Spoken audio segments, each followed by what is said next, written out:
In the dappled light of the forest floor, the journey begins.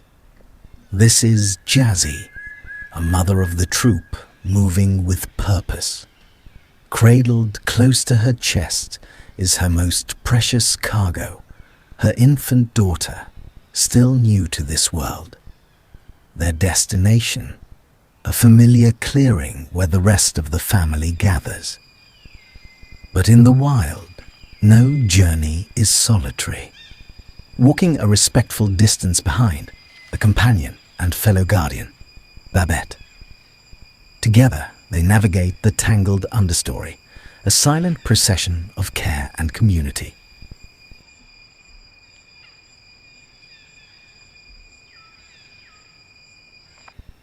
A moment of respite, Jazzy settles on a sun-warmed patch of earth, a classroom of soft soil and fallen leaves. Here, she permits her little one a first, tentative exploration of independence.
The cub's tiny hands grip the ground, legs wobbling as the grand, monumental act of walking begins. It is into this intimate scene that another quietly arrives. JONNA, Jazzy's sister. She sits, a picture of serene observation, her eyes soft. She watches her sister, and she watches her tiny niece, not just seeing, but witnessing these first fragile steps of life.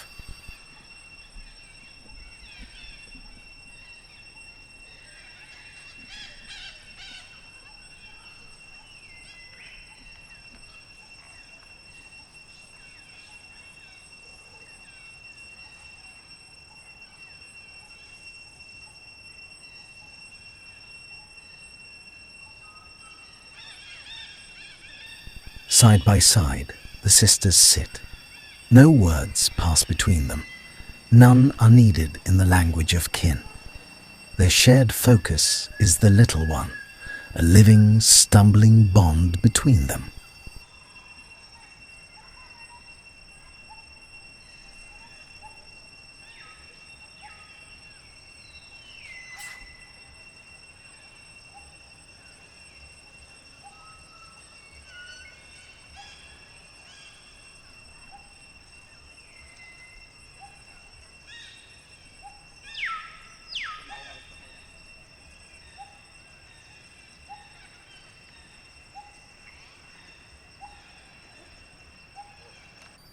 Jazzy's gaze is one of maternal vigilance. JONNA's, one of rapt, almost wistful fascination. Together, They form a silent circle of encouragement around the learning infant.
The struggle is real, and nature is a harsh teacher. The little one pushes forward, only to lose balance, a soft tumble onto the leafy floor. In a blur of instinct, Jazzy is there. Her arms sweep down, gathering her startled child back to the safety of her fur. The infant's wide eyes speak of sudden shock, then immediate comfort. A lesson learned. The world is vast, but a mother's refuge is never more than a heartbeat away.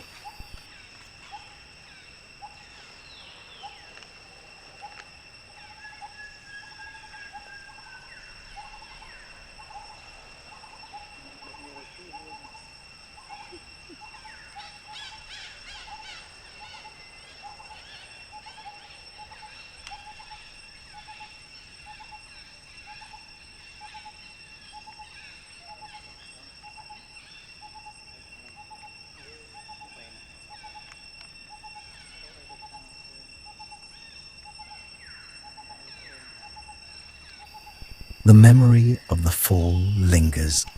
Now Jazzy's tolerance for distance has vanished. She settles once more, but this time her body is a fortress. She draws her little one close, allowing only the smallest movements within the sphere of her embrace.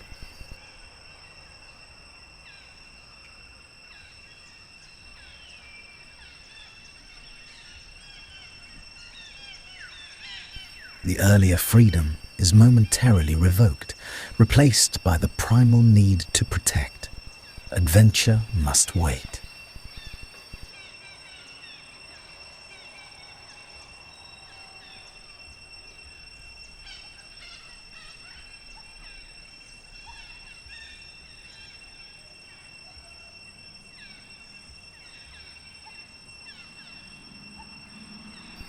She doesn't just sit near her family, she joins them. She wraps an arm around her sister in a gesture of solidarity, and with infinite tenderness, she envelops her tiny niece in a second loving embrace. It is a hug that speaks of deep affection, so tight, so full. And then, a secret. She dips her head, stealing a gentle, almost imperceptible kiss on the infant's head. A small, stolen token of pure love.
The tableau holds JONNA, now seated firmly between her sister and her niece.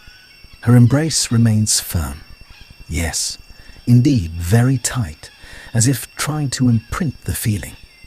Again, that furtive, loving gesture, another stolen kiss, bestowed upon the sleeping or contented infant. Her love is palpable, almost overwhelming in its intensity.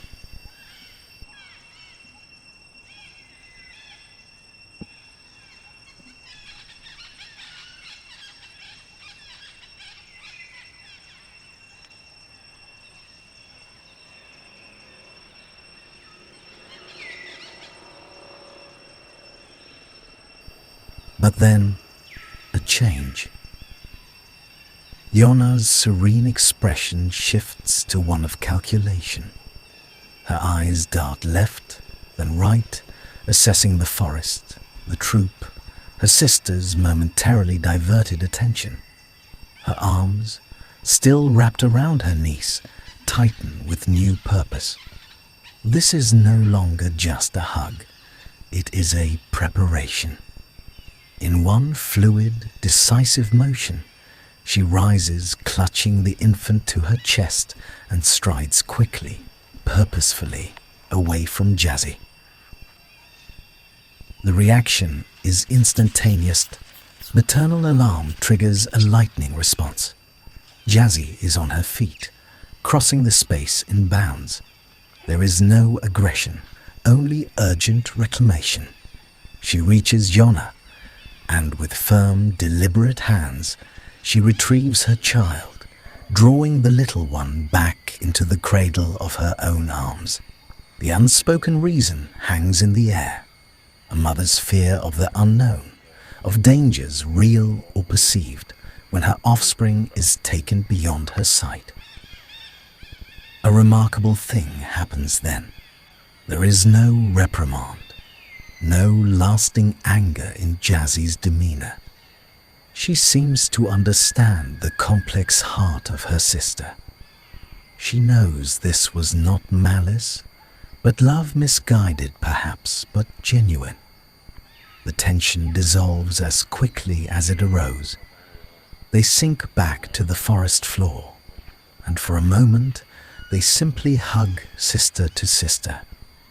It is a reconciliation written in the silent language of family. The family circle expands. A new figure approaches.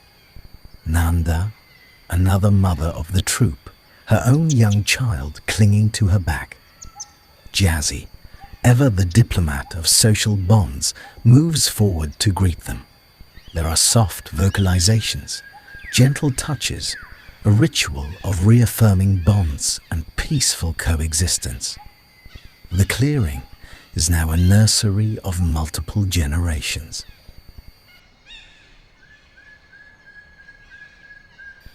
But the peace is fragile. Jazzy's eyes track the approach of more troop members. The calm of the nursery threatens to shift into the bustle of the crowd. For a mother with a vulnerable infant, tranquility is a necessity. Making a quiet decision, Jazzy gathers her little one and begins to withdraw, edging away from the gathering center, seeking a quieter periphery.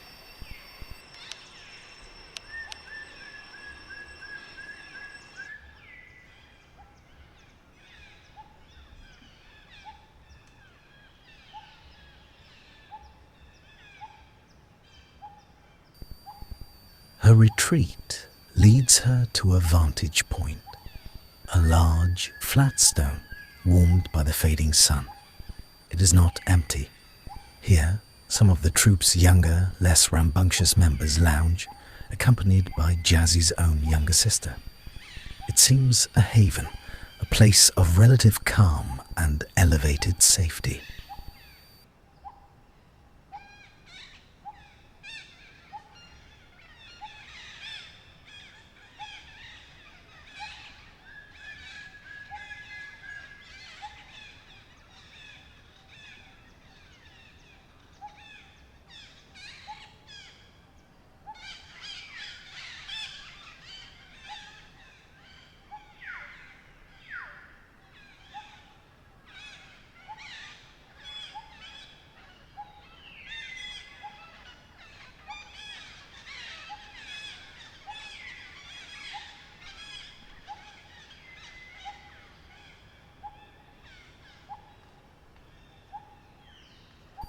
Yet, in complex societies, conflict often follows.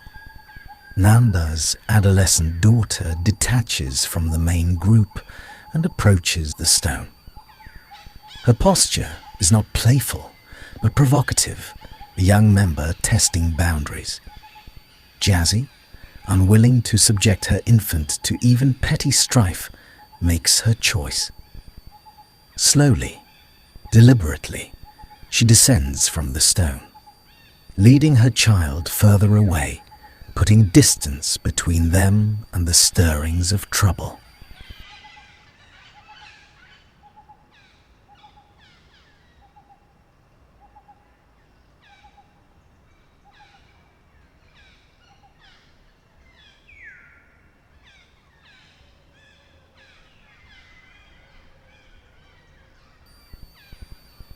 As the golden hour descends and the forest settles into the hush of twilight, a final moment of unity unfolds. In a quiet grove, Jazzy finds peace, and to her, once more, comes JONNA. There are no more sudden movements, no attempts to leave. The sisters simply sit, their bodies leaning into one another, the infant nestled between them. They share a long, quiet embrace, a three-hearted sculpture of family.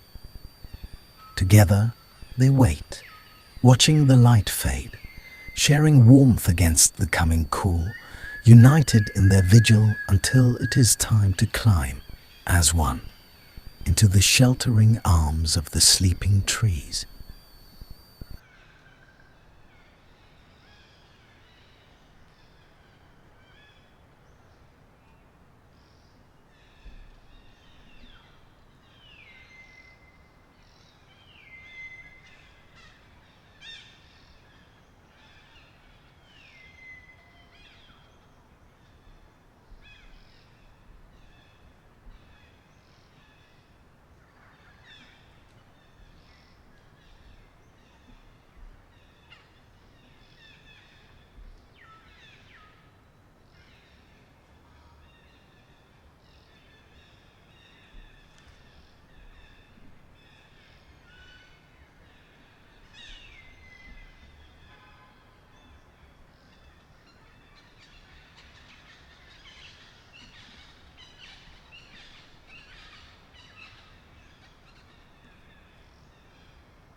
In the intricate web of the troop, love takes many forms.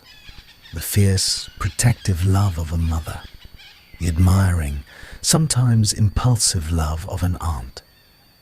Their conflict is never a battle of hatred, but a collision of these powerful, instinctive affections. In the end, the forest witnesses not a theft, but a story. The story of JONNA, whose love was so vast, she almost carried it away. And the story of Jazzy, whose wisdom knew that true love always eventually returns home.